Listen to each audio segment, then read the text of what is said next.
Nah, setelah menerima wahyu itu, Rasulullah masuk ke rumah Zainab tanpa minta izin terlebih dahulu. Karena sudah dinikahkan dari Allah sendiri. Zainab itu dinikahkan oleh Allah dari langit ya. Jadi Zaid berkata, kami masih ingat saat Nabi menyiapkan makanan untuk kami berupa roti dan daging. Hingga siang hari acara walimahannya. Lalu tamu-tamu banyak yang keluar dan beberapa orang masih tampak asik berbincang di dalam rumah. Padahal acara makan-makan telah selesai. Melihat hal itu, Rasulullah keluar rumah dan aku mengikutinya. Beliau mengunjungi rumah istri-istrinya satu persatu untuk mengucapkan salam. Jadi masih ketika menikah itu malah Rasulullah yang mendatangi istri-istrinya, yaitu ya, tidak tahu perasaan istrinya Rasulullah, tapi lah sudah berapa kali ya, maksudnya itu di madu ya.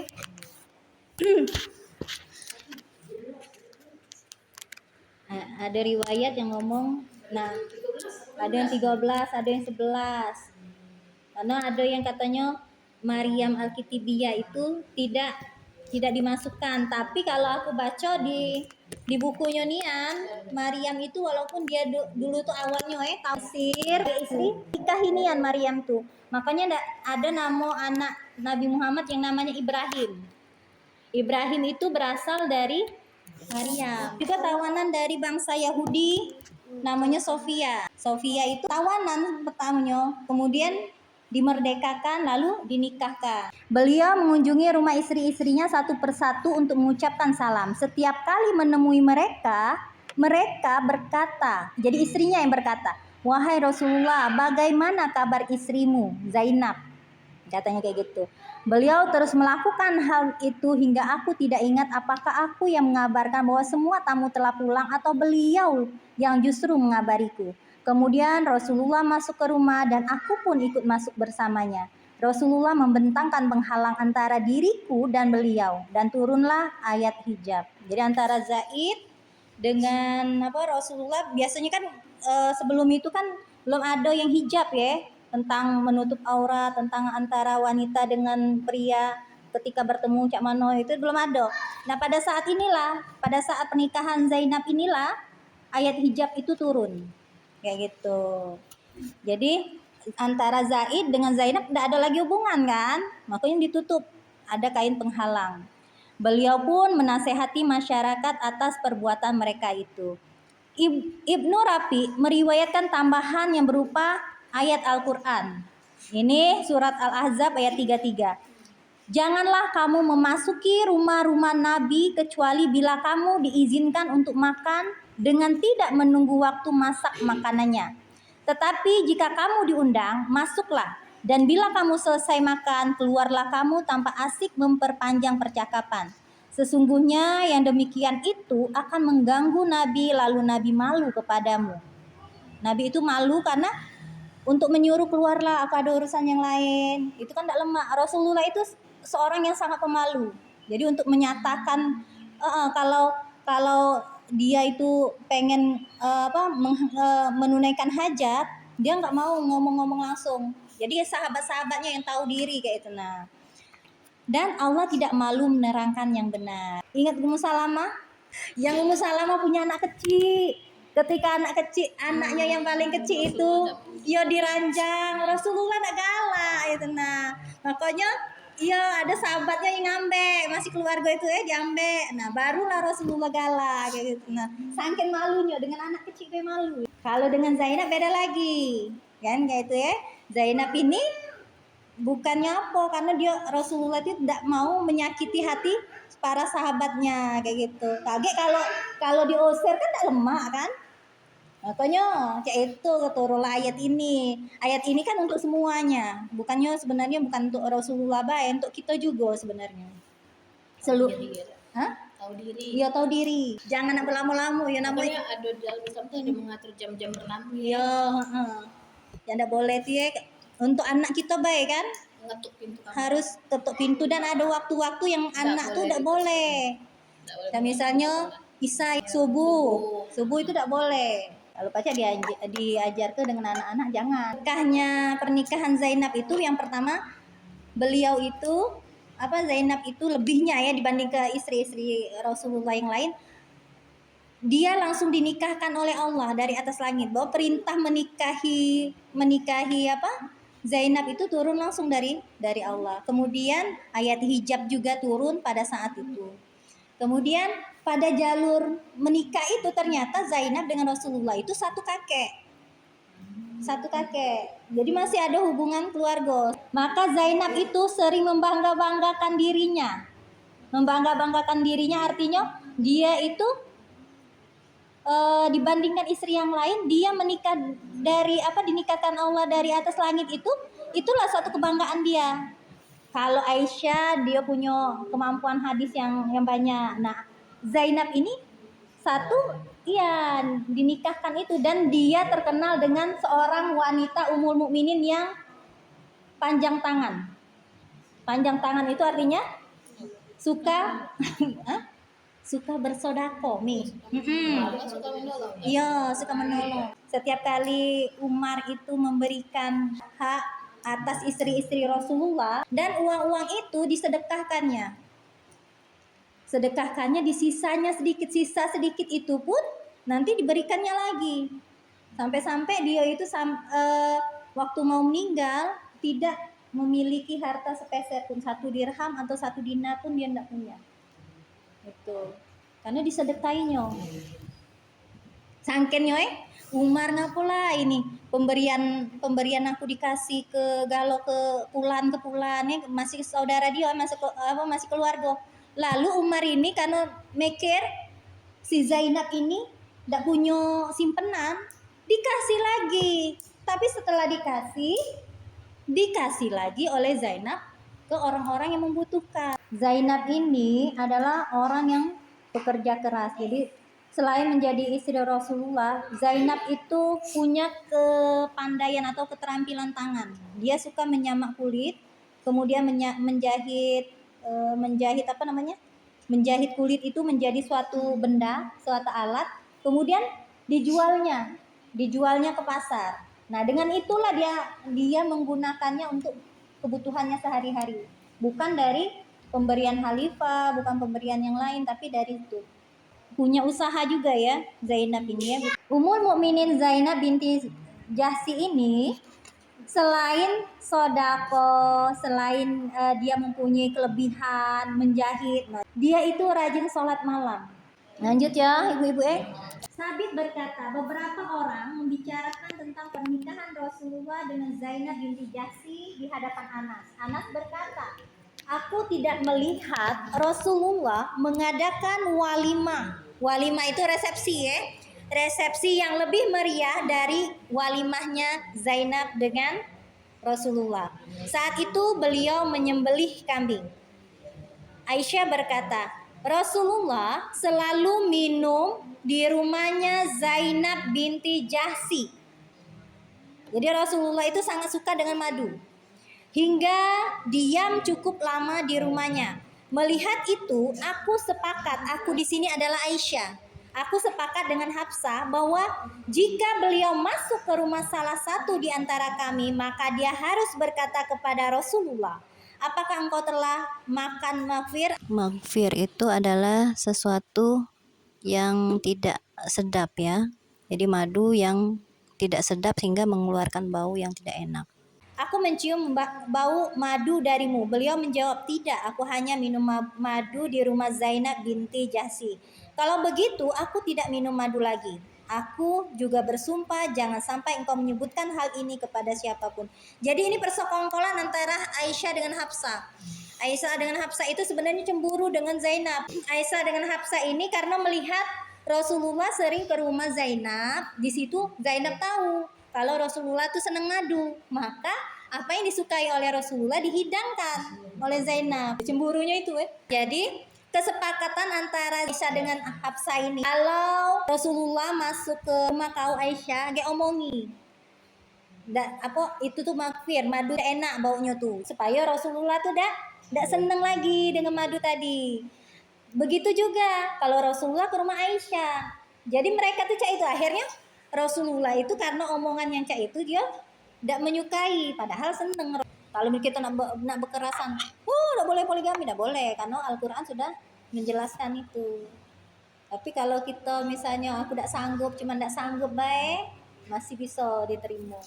Kalau memang dia udah sanggup nian karena suatu hal yang memang yang membuat dia kaget takutnya durhaka dengan suaminya, kalau poligami tidak dilakukan, ya sudah, biarkan. Panjang banget.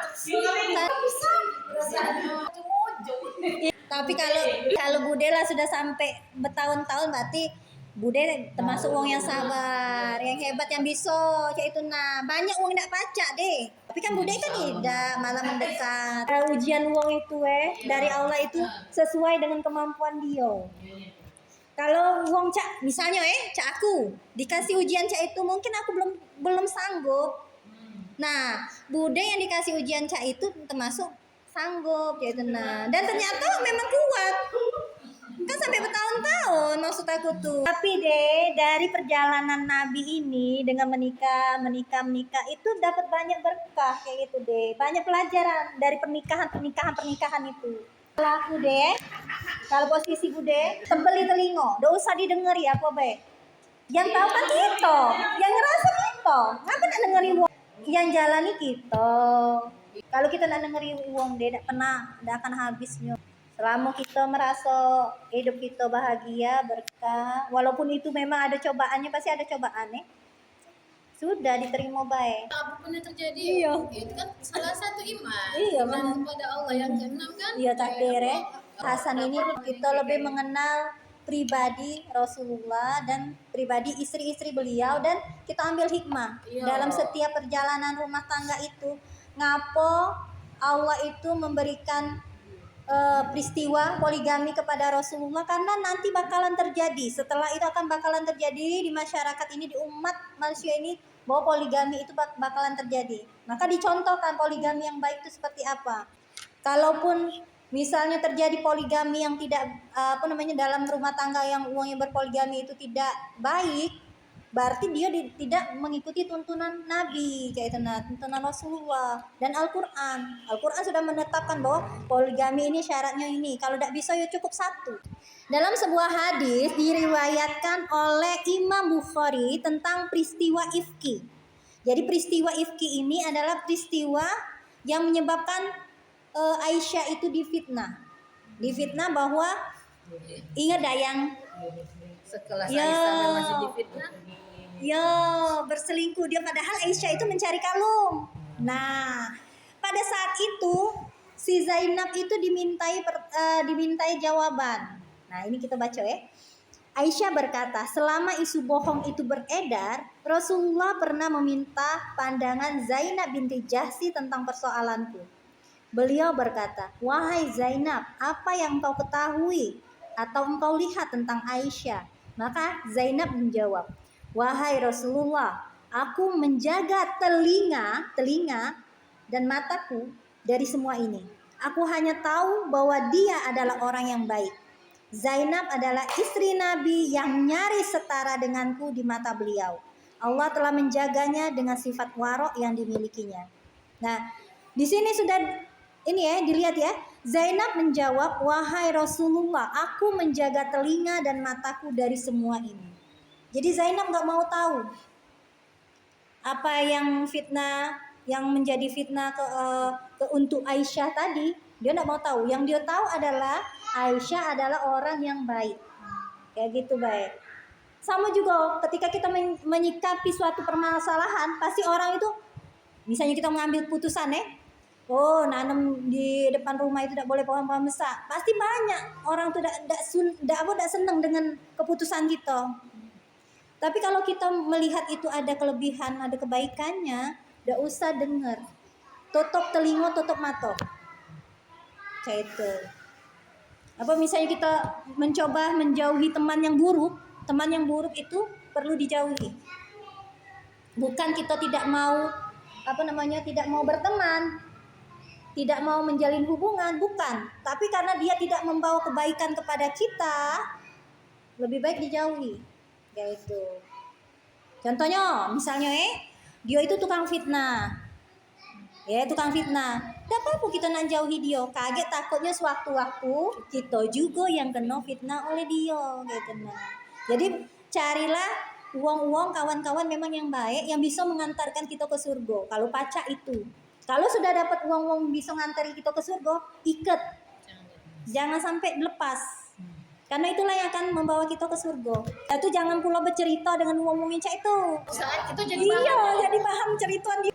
Selain kelebihan Zainab tadi Zainab punya satu kekurangan. Di dalam buku ini disebutkan bahwa Zainab itu orang yang cepat emosi. Nah, cepat emosi. Tapi dia juga mudah redam emosinya. Ada wong tuh yang cepat emosi tapi ngomong ya, ada Dendam. pendendam, ada sampai bertahun-tahun, ada yang cek itu. Tapi ada juga ya, ada juga wong yang kalau ada masalah sudah cuek baik. Misalnya terjadi suatu masalah pada saat itu mungkin ada kesel. Tapi mulai hati ini memperbaiki hati. Oh sudahlah, mungkin sifat dia cak itu. Kita dewe, hati kita dewe ini nih yang bisa membesarkan hati. Mungkin aku juga salah. Cuman cak itu, Ummul Mukminin Zainab binti Jahsy ini bukan orang yang kaya atau memiliki banyak harta. Tapi dia itu pekerja keras, menyamak kulit tadi ya, menyamak kulit, menjahit dari kulit-kulit itu menjadi alat tertentu, kemudian menjualnya ke pasar. Dari hasil itulah dia bersodako. Tuh ya. Ini cerita tentang Zainab. Baraza binti Rafiq menuturkan, ketika tunjangan pemerintah ditetapkan, Umar bin Khattab mengirimkan tunjangan kepada Zainab binti Jahsy. Ketika sampai di hadapannya, Zainab berkata, semoga Allah mengampuni Umar dan saudara-saudaraku, artinya istri-istri yang saudaranya di sini maksudnya istri-istri Rasulullah ya, yang lebih mampu membagikannya daripada aku. Sebenarnya Zainab merasa dirinya itu masih mampu karena masih bisa berbagi, menghasilkan uang sendiri. Ngapo dia marahi Umar? Karena dia masih mampu, ngapa nak dikasih ke dengan uang yang tidak mampu, lebih tidak mampu dari dia kayak itu. Nah, dia tuh kesel sebenarnya. Orang-orang yang mengirim tunjangan itu berkata, semua itu milikmu. Zainab sangat terkejut seraya berkata, subhanallah. Subhanallah ini diucapkan ketika melihat sesuatu tapi dia tidak suka. Nah, dia tidak suka. Kalau uang lain mungkin suka ya, tapi bagi Zainab uang tunjangan itu tidak pernah di dalam pikiran dia kayak gitu ya. Ia langsung mundur dan berlindung di balik tirai lalu berkata, tumpahkanlah uang tadi, lalu letakkan kain di atasnya, di atas uang tadi. Lantas Zainab berkata kepadaku, Baraza, masukkan tanganmu ke bawah kain, lalu ambillah segenggam, berikan ke Bani Fulan. Lalu ambil lagi, berikan ke Bani Fulan. Sampai hampir habis, tinggal sedikit sisanya. Semua uang yang dikirim Umar itu dibagikan dan hanya tersisa sedikit. Melihat hal itu, Baraza berkata, semoga Allah mengampunimu, wahai Ummul Mukminin. Demi Allah, kita punya hak atas harta ini. Zainab berkata, kalau begitu, kalian ambillah yang tersisa dari bawah kain itu. Maksudnya disuruh Baraza yang ambilnya. Ternyata sisa uang yang kami dapatkan hanya 85 dinar. Tinggal sedikit. Sementara Zainab menengadahkan tangannya ke atas seraya berdoa, ya Allah, jangan biarkan aku menerima tunjangan lagi dari Umar setelah tahun ini. Jadi setelah tunjangan tadi, dia tuh pengen tidak usah lagi Umar itu memberikan dia tunjangan untuk kehidupan dia kayak gitu ya. Dan hanya beberapa saat setelah itu Zainab meninggal dunia. Ibnu Sa'ad meriwayatkan bahwa ketika Zainab menerima tunjangan, ia berkata, ya Allah, jangan sampai aku menerima tunjangan harta ini lagi di masa yang akan datang, karena ini adalah fitnah. Kemudian dia membagikan kepada kaum kerabatnya dan orang-orang yang membutuhkan, sehingga dia sendiri yang berbalik tidak memiliki apa-apa. Nah, mendengar hal ini, Umar berkata, wanita seperti inilah yang harus diberikan tunjangan lebih banyak lagi. Nah, jadi pengen dikasih lebih banyak lagi oleh Umar. Lalu Umar pun pergi ke rumah Zainab dan berdiri sendiri di depan pintunya. Jadi Umar dewek yang datang. Nah, melalui pembantunya Umar menyampaikan salam dan berkata, aku telah mendengar bahwa engkau membagikan harta tunjangan yang kukirimkan sebelumnya. Setelah itu Umar mengirimkannya lagi 1.000 dinar untuk menjadi bekalnya sehari-hari. Akan tetapi Zainab membagikannya lagi seperti pembagian Umar sebelumnya. Tuh ya. Jadi kalau untuk masalah harta, Zainab tidak memikirkan hal itu. Karena bagi dia sudah cukup apa yang Allah berikan dari hasil tangannya, kayak gitu. Jadi untuk kehidupan beliau sendiri sudah terpenuhi. Jadi untuk apa Umar itu memberikan tunjangan kayak gitu. Nah, masih banyak kok yang butuh ke tunjangan itu, uang-uang itu. Kan uang itu kan dari Baitul Mal. Dari Baitul Mal, dari orang-orang kafir yang dilindungi di situ kan. Orang tidak mengusir orang-orang yang selain Islam itu, tidak diusir. Mereka boleh tinggal di situ, tetapi ada syarat. Contohnya memberikan, ya kayak apa namanya, kalau kita zakat ya. Nah, kayak zakat itu kepada Baitul Mal. Kalau itu dalam koridor Islam ya, dalam dunia negara Islam. Berbeda dengan kondisi yang ada di Palestina ya. Mereka yang mempunyai tanah yang harusnya dihormati, yang mereka membiarkan orang-orang kafir itu ia tinggal di situ, bikin rumah, beranak pinak di sana, ternyata ya terusir. Nah, kemana-mana udah pacar. Ada ucapan Rasulullah paling panjang tangannya, orang yang paling panjang tangannya. Apa maksudnya? Aisyah binti Tolha menyatakan bahwa Ummul Mukminin Aisyah berkata, Rasulullah bersabda, orang yang paling cepat menyusulku atau meninggal dunia maksudnya di antara kalian, istri-istri para nabi adalah yang paling panjang tangannya.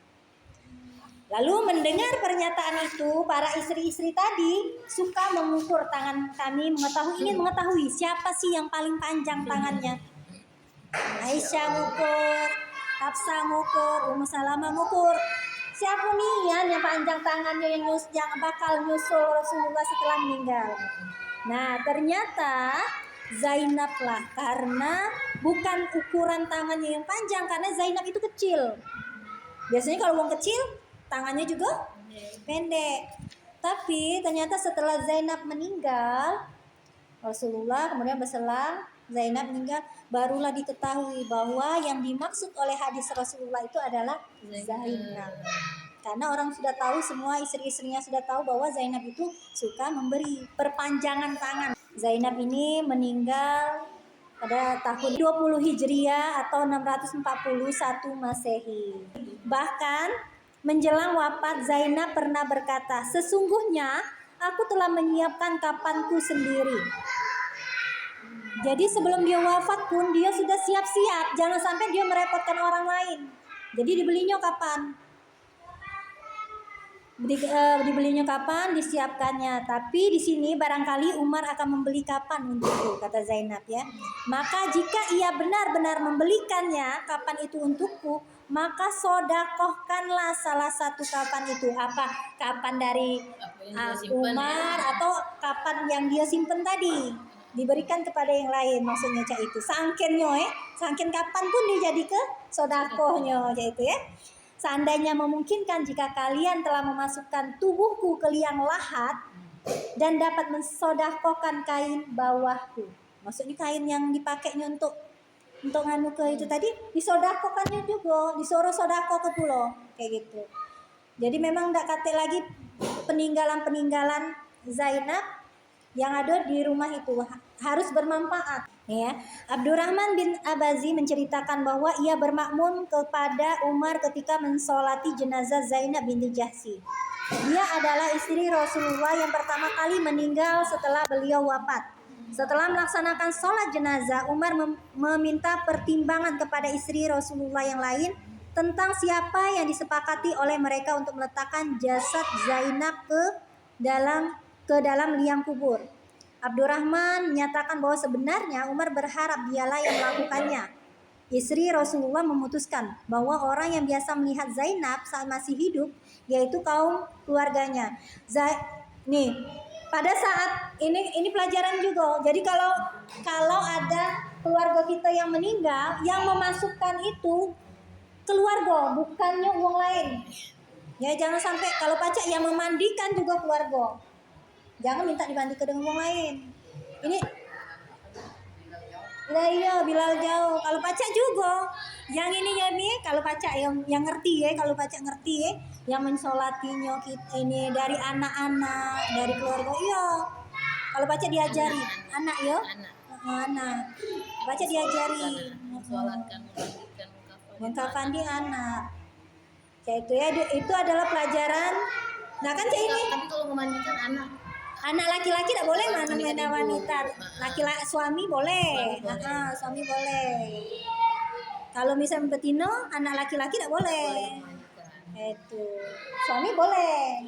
Apa yang walaupun dia satu mahram ya, kalau dia berlainan jenis nggak boleh itu karena takut aurat kaget tersingkap yang memang nggak boleh dijenguk, Iya. terjenguk. Nah yang cak itu yang nggak Kalau boleh. dengan suami kan kita udah ada lagi Ya, batasan ada lagi auratnya. batasan.